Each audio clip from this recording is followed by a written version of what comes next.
வணக்கம். JK channel மூலம் வரவேற்கிறேன். சாணக்கியரின் 7 ரகசியங்களை ஒரு சின்ன குட்டி கதை மூலமாக ஒவ்வொரு வீடியோவில் நான் ஷேர் பண்ணிட்டு வரேன். முதல் வீடியோ பொறுத்த வரைக்குமே பார்ட் 1. அதில் பார்த்தீங்கன்னா அந்த 7 ரகசியத்தில் முதல் ரகசியத்தை ஷேர் பண்ணியிருப்பேன். இந்த 7 ரகசியங்களும் ஒன்றோடு ஒன்று பிணைக்கப்பட்டிருக்கிறது ஒரு சங்கிலி போல. ஸோ ஒன்று படிச்சுட்டு அடுத்து போனால் தான் ஒன்றா புரியும். முதல் பாகத்தில் ஃபர்ஸ்ட் ரகசியத்தை ஷேர் பண்ணியிருப்பேன். ரெண்டாவது பாகத்தில் 2, 3, 4 3 விதமான ரகசியங்கள் அதில் ஷேர் பண்ணியிருப்பேன். இந்த மூன்றாவது பாகம் அந்த கதையினுடைய தொடர்ச்சி. அந்த சாதுவானவர் அந்த இளைஞனுக்கிட்ட பேசுறாரு. ஒரு முக்கியமான ரகசியத்தை தெரிஞ்சுக்க, இது 5வது ரகசியம். இது தெரிஞ்சுக்கிட்டனா உன்னோட பிரச்சனையிலிருந்து நீ வெளியே வர முடியும்னு சொல்றாரு. பொறுமையின் சக்தி புரிந்து கொள். பிரச்சனைகளால் உடைந்து விடுபவர்கள் ஒருபோதும் பெரியவர்களாக முடியாது. பொறுமையை கடைப்பிடிப்பவர்கள் எந்த புயலையும் தாண்டி விடுவார்கள். அந்த விஷயத்தை அவர் சொன்ன உடனே அவன் ஆனால் அம்மாவை பிரச்சனையில் இருக்கிறாங்களே, எனக்கும் வயலில் எவ்வளோ பிரச்சனை இருக்கே, நான் எப்படி பொறுமையாக இருக்குது நான் சொல்லும் பொழுது, பொறுமை என்றால் கைகளை கட்டி கொண்டு உட்கார்ந்திருப்பது அல்ல. பொறுமை என்றால் நெருக்கடியிலும் சரியான முடிவுகளை எடுப்பது, தைரியத்தை இழக்காமல் இருப்பது. பொறுமை உள்ள மனிதனுக்கு காலமே வழிவகுக்கும். உன் அம்மா நோய் ஒரு சோதனை, வயல் பிரச்சனை ஒரு சவால். நீ இப்பொழுது தளர்ந்து விட்டால் உன் முழு பாடுகளும் வீணாயிடும். ஆனால் நீ பொறுமையாய் இருந்தால் இந்த காலமும் கடந்துவிடும். இந்த நேரத்தில் அந்த ஹோட்டல் முதலாளி அவனை கூப்பிட்டு அவனோட பேசுகிறாரு. என்ன 3 நாளாக எனக்கு காய்கறியே வரல, உன்னை நம்பி நான் வெளியில் வாங்கக்கூடிய சரக்கு கூட வாங்காமல் விட்டுட்டேன். இப்போ பார்த்தீங்கன்னா எனக்கு ஹோட்டல்லே பெரிய 3 நாள் எனக்கு நஷ்டத்தில் இருக்குது, எந்த சாப்பாடு என்னால் செய்ய முடியல. உன்னை திட்டுறாரு. உன்னெல்லாம் மற்றவங்களுமே ட்ரீட் பண்ணாமல் உனக்கு ஒரு மரியாதை கொடுத்து செஞ்சேன்ல, எனக்கு தேவைதான்னு அவனை திட்ட ஆரம்பிச்சிடுறாரு. அது ஹோட்டல் விட்டு வெளியே தள்ளி விட்டுறாரு. ஆனால் அவன் எதுவுமே பேசல, ரொம்ப அமைதியாக பொறுமையாக இருக்கிறான். மழையில் நனைகிறான். அந்த ஹோட்டல் வெளியிலேயே நின்றுட்டு இருக்கான். மழையில் ரொம்ப நாள் நினைச்சிட்ருக்கான். அந்த முதலாளிக்கு மனசு கேட்கல. கொடை எடுத்துகிட்டு என்ன தான் ஆச்சு சொல்லும் பொழுது அவன் விஷயத்த சொல்கிறான். அந்த உரிமையாளர் மனசு இறங்கி, நீ கவலைப்படாத, இதுக்கு ஒரு பம்பு செட்டு போட்டால் சரியாயிடுன்ட்டு டேரெக்டாக கிணறுலேருந்து பம்பு செட்டு இங்கே கொண்டு வந்து அந்த நீர் பாய்ச்சறதுக்கான விஷயத்தை இன்னும் டேரெக்ட் ஆக்கிட்டாரு. ரொம்ப தூரம் ட்ராவல் பண்ணி தண்ணி வர தேவையில்லை, சீக்கிரமாக தண்ணி வர மாதிரி அவருக்கு 2 மோட்டரை வாங்கி கொடுக்குறாரு. அது மட்டும் இல்லை, கையில் கொஞ்சம் பைசா கொடுத்து அம்மாவோட சிகிச்சையை பார்த்துக்க, இன்னும் செலவானாலும் சொல்லு, நீ அப்புறமா எனக்கு தந்தா போதுன்ட்டு பணத்தையும் கொடுக்குறாரு. இந்த விஷயத்தில் அவன் புரிஞ்சு கொண்ட விஷயம் என்னென்னா, கொஞ்சம் கூட அவசரப்படாமல் பொறுமையாக இருந்ததுனால, காத்துட்டு இருந்ததுனால காலம் நமக்கு வழிவிடுன்ற விஷயத்தை அவன் புரிஞ்சுக்கிட்டான். வயலில் நல்ல செழிப்புகள் உருவாகுது. அவங்க அம்மாவுடைய உடல்நிலையும் சுகமாகுது. டாக்டரும் சொல்லிட்டாங்க, கவலைப்படாதீங்க, உங்கள் அம்மா அபாயகரத்தை தாண்டிட்டாங்க, இப்போ நல்லா ஆகிட்டாங்க சொல்கிறாங்க. இவனுக்கு இன்னும் மகிழ்ச்சியாகுது. இவனுடைய வேலைகள் இன்னும் துரிதப்படுத்தி கொண்டு செஞ்சு கொண்டே இருக்கிறான். இந்த நேரத்தில் அவனோட 2 வேனும் வாங்குகிறான். நல்ல லாபம் வரும். 2 வேன் வாங்கி அந்த டீ கப் வியாபாரத்தை நல்லா பண்ணிகிட்டு இருக்கான். இந்த சூழ்நிலையில் இவனுடைய காய்கறிகள் சரியில்லை, எல்லாம் பூச்சி பிடிச்சி போச்சுன்ட்டு ஒரு வதந்தியை எதிராளி கிளப்பி விட்டுறாங்க. இவன் நேராக போய் ஒவ்வொருத்தரும் விசாரிக்கிறான், என்ன ஆச்சுங்க, ஏன் எங்ககிட்ட காய்கறி வாங்க மாட்டேங்கும் போது எல்லாரும் சொல்கிறாங்க, இல்லை இப்போ உங்கள் காய்கறி பூச்சி இருக்குன்னு எல்லாரும் சொல்கிறாங்க. அப்படிலா இல்லைங்க, நாங்கள் அப்படிலாம் இல்லை, நீங்கள் செக் பண்ணி பாருங்கன்றான். பிரச்சனை பெருசாகிட்டே இருக்குது. 2, 3 நாள் ஆனவனே என்ன பண்ணுறான், சரி இது இப்படியே விட்டால் சரியாகாதுன்னு ஊர் பஞ்சாயத்தை கூப்பிட்டு ஊர் மக்களை அனைவரையும் தன்னுடைய தோட்டத்துக்கே வர வச்சு ஊர் பெரியவர்களை கூட்டு வச்சு, நீங்களே செக் பண்ணி பாருங்கள், என்னுடைய காய்கறி எவ்வளோ நல்லா இருக்குன்னு உங்களுக்கே புரியுன்னு எக்ஸ்பிளைன் பண்ணும்போது மக்களுக்கு ஒரு விஷயத்தை புரியுது. ஓஹோ, இது வதந்தி தான், இவங்க நல்லா தான் வித்துட்ருக்கான்னு மக்களுக்கு ஒரு புரியுது. நம்ம என்ன தான் பண்ணாலும் யாராவது ஒருத்தவங்களும் டிஸ்டர்ப் பண்ணிகிட்டே இருக்கிறாங்களே, தண்ணி வராதபடிக்கு கல்லை போட்டு கால்வாயில் அடைக்கிறாங்க, வதந்தியை கலப்பி விடுறாங்களே. இந்த எதிராளியாக இருக்கக்கூடிய அந்த பணக்கார இளைஞன் ஒருத்தங்கிறான், இவனை என்ன தான் பண்ணுறதுன்னு, இவன் பிரச்சனைக்கு நான் போகிறதே இல்லை, என்னை ரொம்ப தொந்தரவு பண்ணுறான்னு சோர்ந்து உட்காந்துட்டு இருக்கும்போது அந்த சாது மறுபடியும் வராரு. அவனோட பேசுறாரு. உன் எதிராளியை புரிந்து கொள். உன் மேல் போராமை போடும் மனிதனின் மனதில் என்ன நடக்கிறது என்று அறிவது முக்கியம். உன் எதிரியின் பலவீனம் அவன் சிந்தையை புரிந்து கொண்டால் நீ அவனை தோற்கடிக்க முடியும்.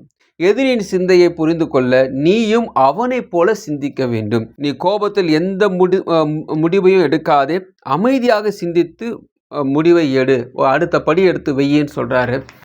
இவன் யோசிக்கிறான், கொஞ்சம் கூட கோவப்படல. சரி, இதுக்கப்புறமா நம்ம செய்ய வேண்டியது நம்ம நிலத்தை பாதுகாக்கணும்ன்ட்டு நிலத்தில் பாதுகாக்கிறதுக்கு நிறைய காவலாளர்களை வைக்கிறான். சரியா ஒரு நாள் இந்த சுரேஷ், அந்த பணக்கார சுரேஷ், இவனுடைய எதிராளி என்ன பண்ணுறான், அந்த தோட்டத்துக்கு தீ வைக்கலாம், இவன் என்ன பண்ணாலும் மேலே வந்துடுறானே, இவனை அழிக்கலாம்னு நினச்சி தோட்டத்துக்கு தீ வைக்கும்பொழுது அந்த காவலாளர்கிட்ட மாட்டிக்கிறான். அதாவது தன்னுடைய சொத்தை வளர்க்கறது மட்டும் கிடையாது, அதை எப்படி பாதுகாக்கணும், எதிராளிகிட்ட எப்படி பாதுகாக்கணும் முன்னெச்சரிக்கையாக அவன் தெரிஞ்சதுனால இந்த பெரிய பிரச்சனையிலேருந்து அவன் காப்பாற்றப்பட்டான்.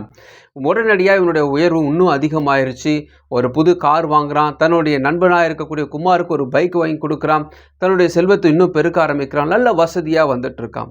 இப்படி வசதியாக வந்துட்டு இருக்க நேரத்தில் ஒரு பெரிய ஒரு கமிட்மெண்ட் ஒன்று வருது. என்னன்னு பார்த்தீங்கன்னா, ஒரு பெரிய முதலாளி தன்னுடைய சூப்பர் மார்க்கெட்டை இந்தியாவில் கொண்டு வர போகிறேன், அந்த சூப்பர் மார்க்கெட்டுக்குண்டான விஷயங்கள்லாம் செய்யலான்னு இருக்கேன், உங்களுடைய கிராமத்தை சுற்றி நிறைய சூப்பர் மார்க்கெட் வைக்கலான்னு இருக்கேன், அதுக்கு இன்வெஸ்ட்மெண்ட் தேவைப்படுது, உங்ககிட்ட பணம் இருந்தால் கொடுங்கன்னு ஒருத்தர் கேட்குறாரு. இவருக்கு முன்புன்னு தெரியாதனால கொஞ்சம் யோசிக்கிறான். இருந்தாலும் அவருடைய விஷயங்களை விசாரிச்சுட்டு இவர் நல்ல மனுஷன் தெரிஞ்சதுனால பணத்தை எடுத்து கொடுக்குறான். இவன்கிட்ட இருக்கக்கூடிய அதிக அளவு இருக்கக்கூடிய பணத்தை எடுத்து கொடுக்குறான். அப்படி கொடுத்த கொஞ்சம் ஒரு 2-3 மாதத்துலேயே பார்த்தீங்கன்னா இவனுக்கு அவங்க தர வேண்டிய வட்டி பணமும் வரல, எந்த விதமான தகவலும் அங்கிருந்து வரல. இவர் வெளிநாட்டு போனவர் தான். அவரை பற்றி எந்த தகவலும் தெரியாததுனால ரொம்ப பதட்டமாக இருந்தாங்க. குமாரும் தன்னுடைய ஸ்டேட்மெண்ட் எடுத்து இவன்கிட்ட காட்டுறான், பாருங்க நம்மளை ஏமாற்றப்பட்டோம், இன்னும் விதமான விஷயத்துக்கு தெரியலன்னும்போது இவனுக்கு ரொம்ப சோர்ந்து போயிடுறான். இவனுடைய விவசாயத்து நிலத்துக்கு தேவையான பயிருக்குண்டான பைசா கூட அவன்கிட்ட இல்லை. டீ கப், அந்த மண் டீ கப் ஃபேக்ட்ரியும் க்ளோஸ் பண்ணிடுறான். பணம் இல்லாதனால அதையும் நடத்த முடியல. தன்னுடைய 2 வேனையும் விற்றுடுறான், தன்னுடைய காரையும் விற்றுடுறான். கிட்டத்தட்ட பழையபடிக்கு அந்த 0 நிலைமைக்கு வந்துடுறான். ரொம்ப மோசமான ஒரு சூழ்நிலை இருக்கும்போது அவனுடைய ஃப்ரெண்டு குமார் என்ன சொல்கிறான்னா, கவலைப்படாதீங்க, நான் உங்களோட இருக்கிறேன் சொல்கிறான். ஸோ 2 பேரும் சேர்ந்து பழையபடியே இருக்கிற காய்கறியை விளைவிச்சு அதை விற்கக்கூடிய தள்ளு வண்டியில் விற்கிற அளவுக்கு ரொம்ப மோசமான ஒரு சூழ்நிலை போயிட்டாங்க. நொந்து போகிற சூழ்நிலை இருக்கிறாங்க. அந்த நேரத்தில் அவர் ரொம்ப ஃபீல் பண்ணி உட்காந்துட்டு இருக்கும்போது மறுபடியும் அந்த சாது அவனை பார்க்கிறார். என்ன ஆச்சுன்னு கேட்குறாரு. இந்த விஷயத்தெல்லாம் அவன் சொல்கிறான். அப்போ அந்த சாது ஒரு விஷயத்த சொல்கிறாரு, மகனே இந்த ரகசியத்தை நீ புரிஞ்சுக்கணும், இதுதான் கடைசி ரகசியம். உன் இலக்கில் உறுதியாக இரு. சோதனைகளில் தளர்ந்து போகும் மனிதர்கள் ஒருபோதும் இலக்கை அடைய முடியாது.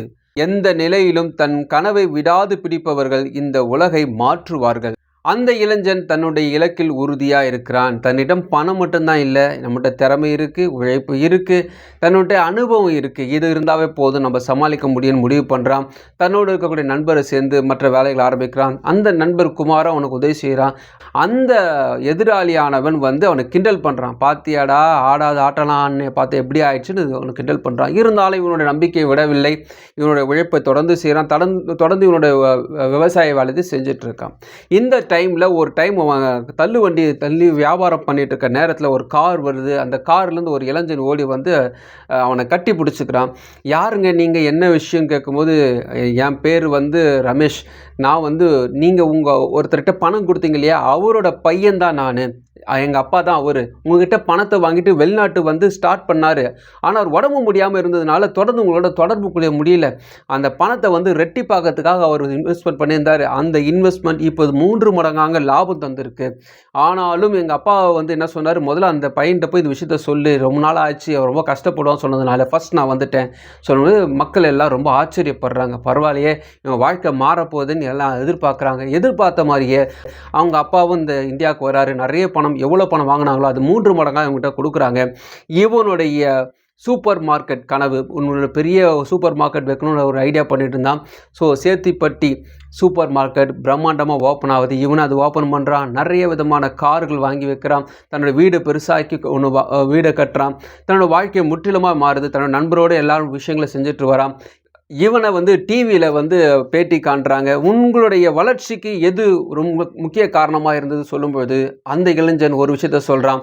என்னுடைய அம்மாவுடைய பிரார்த்தனை, 2வது என்னுடைய குரு, அவர் சாணக்கியரின் 7 ரகசியங்கள் சரியான நேரத்தில் சொல்லி என்னை காப்பாற்றி விட்டார். 3வது எல்லா சூழ்நிலையோடு இருந்த அந்த குமார் என்ற நண்பன், இவங்க தான் என்னுடைய வளர்ச்சிக்கு காரணம்னு சொல்கிறான்.